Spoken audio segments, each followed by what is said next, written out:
I found out Tyree was a sperm donor in just kind of a weird way. Someone came over to the house, and that's when he told me.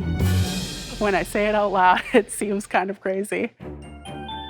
Sometimes she comes with me to go meet the recipients and for me to go in the bathroom and do the donation.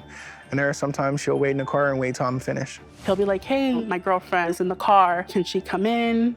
Or he'll bring me up in the conversation that they have before he goes off to the bathroom, and they'll be pretty inviting. They'll go ahead and be like, yeah, let her come in. Like, we'll talk to her while you go do your thing. And so I just walk on in. Over the 5 years I've been a sperm donor, I think I've donated sperm to roughly about 500 women. I have 52 children. I do see the purity of Tyree being a sperm donor because he's just wanting to help the couple. There's nothing more, nothing less. Even to this day, she still come along with me, come meet recipients. I see I'm dating just a regular person. It just so happens that he's also a sperm donor.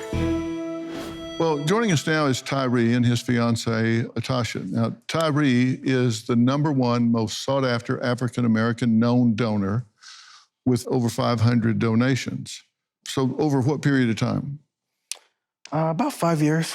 About 5 years. And you two want to start a family. Correct. And you've had some difficulties. I have, yeah. So we've been trying for a while, and we were successful, but it did end in a miscarriage. Oh, I'm sorry. Thank you. And when was that? It was about 2 years ago. Okay. How does it affect you to attend some of his donations? Why do you go, and how do you feel when you do? I mean, Tyree's a very busy person, so why I go with him is just to, be with him and spend time with him as much as I can. When he is successful and the recipient does get pregnant, it is a bit of jealousy. I wish I could, be pregnant, have a successful pregnancy. Mm-hmm. Right. And he was already donating when you met him, right? Correct. How do you bring that up? I mean, you're at lunch and you say, oh, by the way? Well, it's a topic that's really hard to bring up. Just in general, just meeting people and they're like, hey, what do you do for work? I'm like, well, I'm a mechanic and I donate sperm, So it's something that you got to work in to tell people. And you just can't just arbitrarily just blurt it out. And it comes off cringe a little bit. And what do you charge? $140 a donation. And you've done 500 donations? Yes. So does this help? I mean, it does, but I'd rather him work donating. At the Apple store or something? Yeah, do more mechanic work, something like that. But I mean, this is what he loves. He's helping people. So if it makes him happy, then in return, it makes me happy. Uh-huh. Do you go about it kind of the way we showed his interactions? My interaction is a little bit more extensive. I actually asked a few questions. There are some recipients I actually deny due to how they answer their questions. So it's just not necessarily willy-nilly to anybody. Who do you turn down? I have a criteria based on how they answer certain questions that I do ask. Because again, we're here to help people, help parents have kids, become whole, become a family. But ultimately, not everybody is set right now to have children. Some people are doing it for the wrong reasons. Some people want to design a child and have necessarily a Build-A-Bear. You can't necessarily build a child in a sense. And unfortunately, you have a few people out there doing that. Mm-hmm. And do you know about your genetic makeup and background? And I've done DNA ancestry. That's pretty much about it. But I do get testing once a month and extensive testing every 3 months.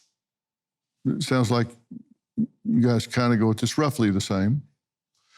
After listening to Tyree and Ari talk about their methods, is what they're doing right? Is it even our place to have an opinion? And is there such a thing as too far when it comes to growing a family? And do you think these are family members, or are you providing a service and then moving on? I provide a service and I move on. It's their child, not mine. All right. It was a little after our engagement, we decided to actually start trying to have a child. After about a year, I did get pregnant and I did have a miscarriage. Dealing with the miscarriage was hard. Tasha did not handle this well.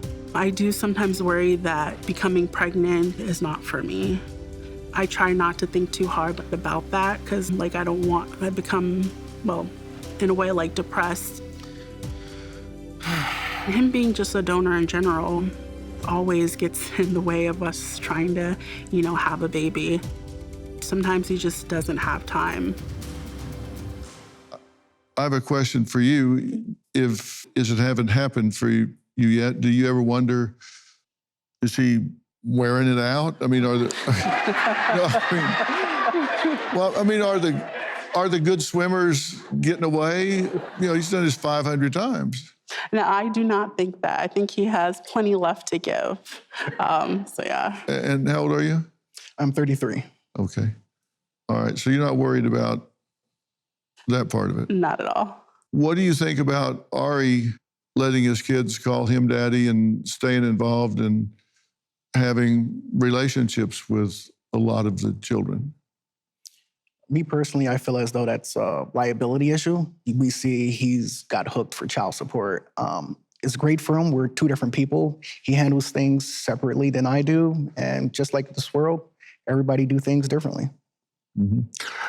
You said there is a concentration in the New York area. Around half. Yeah. Do you ever worry that there could be issues of these kids winding up meeting each other and not knowing this is my half brother or sister? Or Well, there's like 20, 30 million people in greater New York. So I think statistically the chances are very low, but more importantly, that's really a danger for anonymous donations.